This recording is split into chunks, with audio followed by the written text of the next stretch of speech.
দুর্গাপূজায় ভারতে ইলিশ যাবে না বলে বেশ কঠোর ঘোষণা দিয়েছিল মৎস্য উপদেষ্টা ফরিদ আক্তার।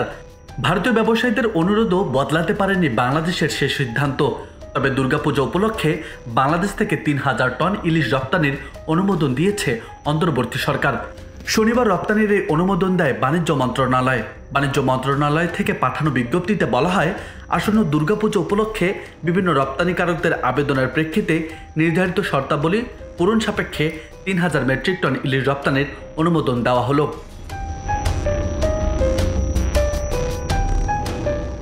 সংশ্লিষ্ট আবেদনকারীদের প্রয়োজনীয় কাগজপত্র সহ আগামী ২ সেপ্টেম্বর দুপুর ১২টার মধ্যে বাণিজ্য মন্ত্রণালয় বরাবর আবেদন করার জন্য নির্দেশক্রমে অনুরোধ করা হয়েছিল ওই প্রজ্ঞাপনে।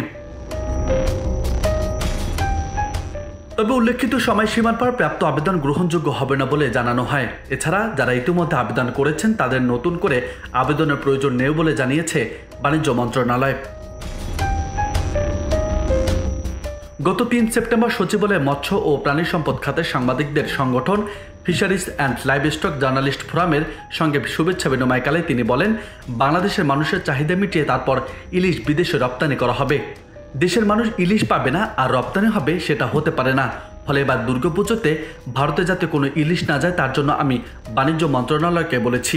এ সময় ইলিশের দাম নাগালের মধ্যে আনারও প্রতিশ্রুতি দেন মৎস্য উপদেষ্টা।